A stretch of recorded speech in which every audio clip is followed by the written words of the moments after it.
फंदे से लटकाया गया। फांसी का फंदा एक था, गर्दनें दो थी, एक बाबा राम शरण दास की थी और एक मौलवी आमिर अली की थी।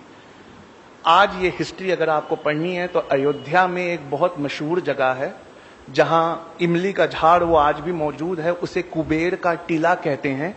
आर्कियोलॉजिकल सर्वे ऑफ इंडिया ने उस कुबेर के टीले के पास इस हिस्ट्री को लिखकर एक बोर्ड में लटकाया हुआ है।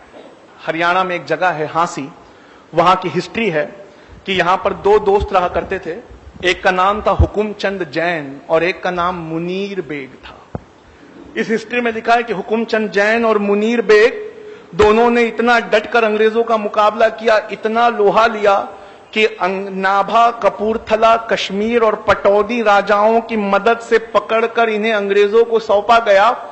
अंग्रेज चाहते थे हांसी की लोग हमेशा के लिए डर जाएं, उनकी हिम्मतें टूट जाएं, तो ऐसी अनोखी सजा आपको इतिहास के किताबों में कभी नहीं मिलेगी। हुकुमचंद जैन और मुनीर बेग को साथ लाया गया। हुकुमचंद जैन को उनके मजहब के खिलाफ जिंदा दफना दिया गया और मुनीर बेग को उनके मजहब के खिलाफ चिता पर जिंदा जला दिया गया। मोतिहारी के लोगों, हमारे बीच एक ऐसा इंसान है जिसने गांधी जी की जान बचाई। इस इंसान का नाम बटक मियां अंसारी है। बटक मियां अंसारी को ये काम सौंपा गया था कि वो गांधी जी को चंपारण सत्याग्रह के दौरान दोनों टाइम खाना खिलाते रहे। अंग्रेजों ने बटक मियां अंसारी के सारे परिवार को एक साथ किडनैप कर लिया और उन पर यह दबाव बनाया कि बटक मियां अंसारी गांधी जी के खाने में पॉइजन मिला दे। बटक मियां अंसारी ने उनके दबाव में जब ये कदम उठाना चाहा तो ऐन गांधी जी के निवाला तोड़ने से पहले बटक मियां अंसारी ने उनके हाथ से छीन कर वो डिश फेंक दी। जब गांधी जी ने पूछा तो रोने लगे।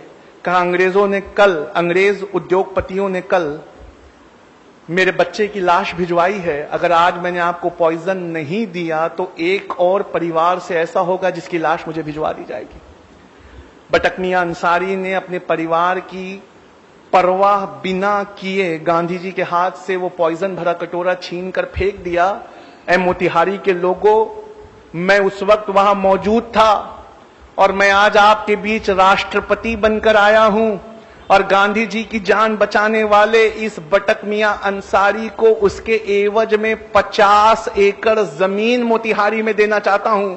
ये जिसकी स्पीच का टुकड़ा है वो हमारे भारत के पहले राष्ट्रपति बाबू राजेंद्र प्रसाद थे, जिन्होंने 1950 में बटक मियां अंसारी को जमीन का 50 एकड़ का टुकड़ा देना चाहा। बटक मियां अंसारी को वो 50 एकड़ जमीन कब अलॉट की गई तो लिखा है 1957 लग गए जमीन को अलॉट करते करते, तब तक बटक मियां अंसारी इस दुनिया में नहीं रहे। मपीला ये वर्ड है केरला के मुसलमानों के लिए। आप ये जानते हैं कि मुसलमान इन्होंने इंडिया में दाखिल अफगानिस्तान की साइड से नहीं हुए। अब रिसर्च ने यह साबित कर दिया है कि पहले मुसलमान केरला में आए थे और इंडिया की सबसे पुरानी मस्जिद जब भी आप विकिपीडिया पे टाइप करेंगे तो वो केरला में मिलेगी, अफगानिस्तान में नहीं मिलेगी। केरला के इन मुसलमानों को मपीला मुसलमान कहा जाता है। मपीला मुसलमान।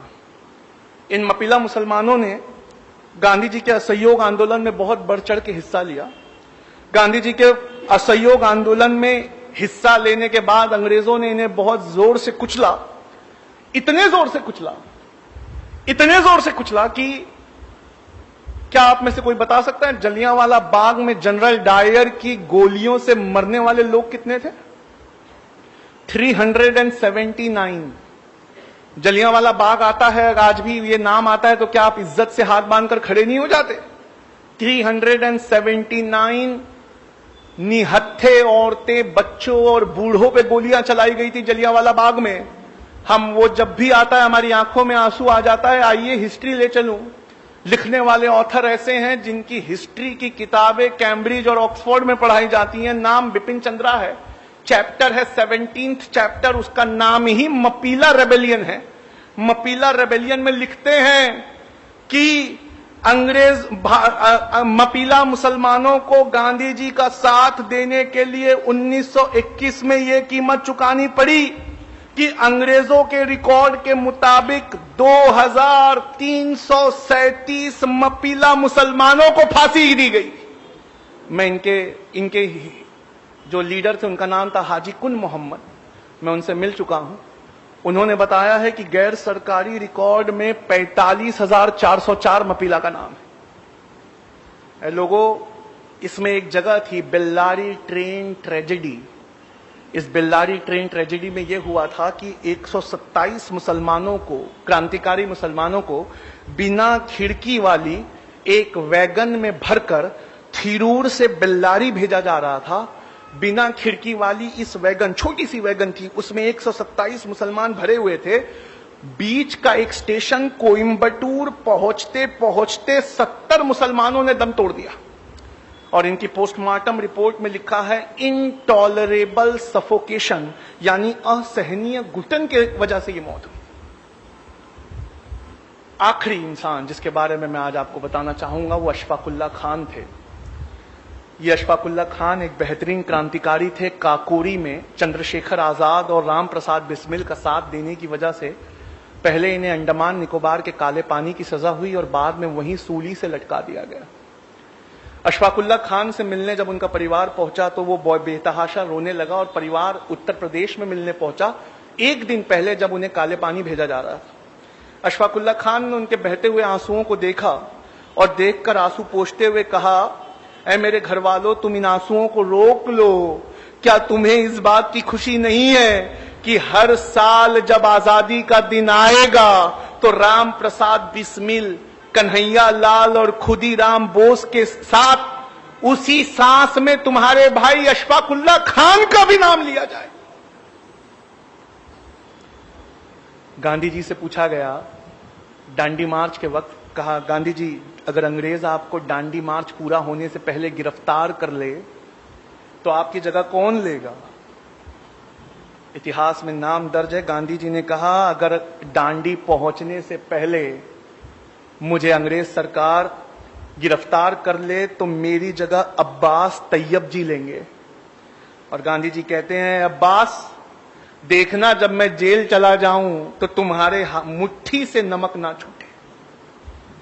1932 में गांधी जी को नमक आंदोलन के लिए अरेस्ट किया गया तो हजारों की तादाद में पठान निकल कर आए और खड़े हो गए।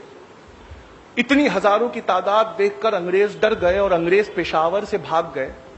2 दिन बाद वो गढ़वाली रेजिमेंट लेकर लौटे तो किस्सा खानी बाजार में सारे के सारे पठान टस से मस नहीं हुए। गढ़वाली रेजिमेंट से कहा इन पर गोलियां चलाओ। गढ़वाली रेजिमेंट के जवानों ने बंदूकों को लोड किया, देखा सबसे सामने की सफ में पठानों के बच्चे लगे हुए हैं और उन बच्चों के बीच उनका लीडर खड़ा था, उसका नाम था खान अब्दुल गफ्फार खान। अंग्रेज ने कहा कि ये खान अब्दुल गफ्फार खान, हथियार तो पठानों का जेवर होते हैं, तुम्हारे हथियार कहां है? कहा हमने गांधी से वादे के चलते अपने जेवर को उतार के फेंक दिया। कहा गांधी से वादा किया है, हथियार तो छोड़ो, हाथ तक नहीं उठाएंगे।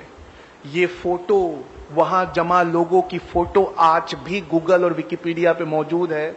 सामने की 2 सफ में बच्चे खड़े और पीछे हजारों की तादाद में पठान खड़े। फिर अंग्रेजों गढ़वाली रेजिमेंट ने अपनी बंदूकें लोड की। इससे पहले गोली चलाती, गढ़वाली रेजिमेंट ने बंदूक ये कहकर फेंक दी, हमारे देश में एक जलियांवाला बाग काफी है, निहत्तों पे हम गोली नहीं चलाएंगे। अंग्रेजों ने खुद साख्ता बंदूकें उठाई, 207 लोग मारे गए। आप जानते हैं भारत सरकार ने उन्हें क्या इज्जत दी है खान अब्दुल गफ्फार खान को? मरणोपरांत यानी मरने के बाद भारत रत्न पुरस्कार से सवारा।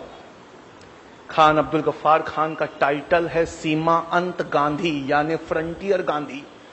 उनको जो प्लाक मिला था भारत रत्न पुरस्कार, ये जो इंडिया का सबसे बड़ा पुरस्कार है, उन्हें दिया गया, जबकि वो अफगानी थे, पर अफगानिस्तान उस वक्त इंडिया का हिस्सा था।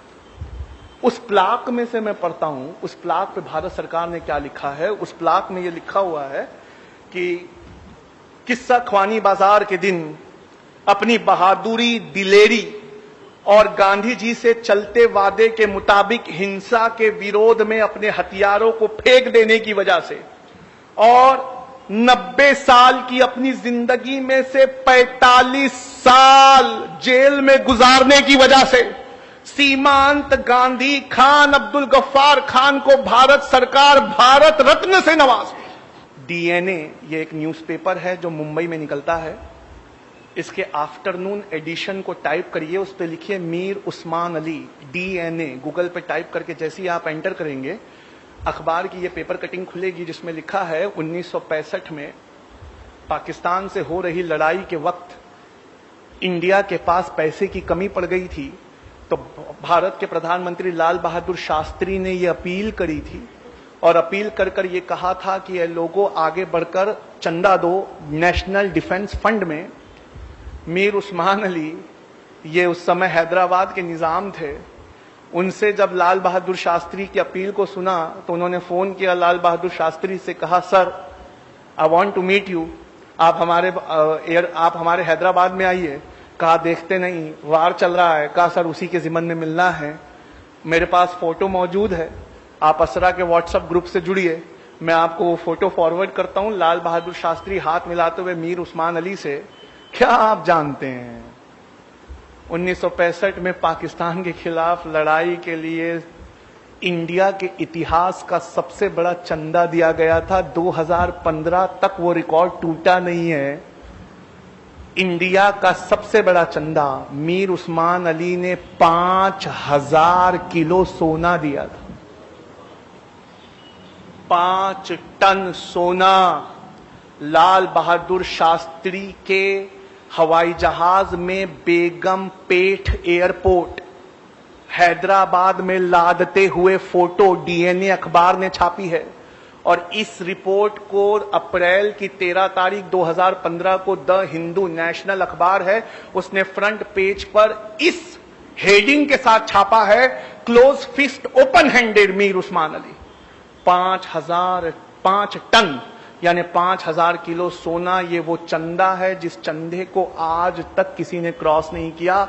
ये इस देश की हिफाजत के लिए दिया है। लोगों पढ़ लो, अगर नहीं पढ़ोगे तो कभी नहीं जान पाओगे कि जय हिंद ये नारा लिखने वाला आंध्र प्रदेश के एक मुसलमान थे, उनका नाम मोइनुद्दीन हसन हक था। लोगों पढ़ लो, नहीं पढ़ोगे तो कभी नहीं समझ पाओगे कि जिस प्लेन क्रैश में नेताजी सुभाष चंद्र बोस मारे गए उनके साथ मरने वाले कर्नल हबीबुर रहमान थे। लोगों पढ़ लो, अगर नहीं पढ़ोगे तो कभी नहीं जान पाओगे कि तुम्हारे बुजुर्गों ने क्या क्या इतिहास में लुटाया है। किसी और की कोई गलती नहीं है, उल्टा मुसलमान कौम को हिंदू कौम का कर्जदार होना चाहिए कि हमारी हिस्ट्री को उन्होंने किताबों में बचा कर रखा। हमने अपनी हिस्ट्री के लिए कुछ नहीं किया। वक्त काफी हो चुका है, मैं इस बात को अपनी यहीं खत्म करता हूं और प्रोग्राम के बाद मैं घर नहीं जाने वाला, मैं यहीं बैठा हूं। आप आके मुझसे ये सबूत देख सकते हैं। वमा अलैना इल्लल बलाग। बहुत शुक्रिया।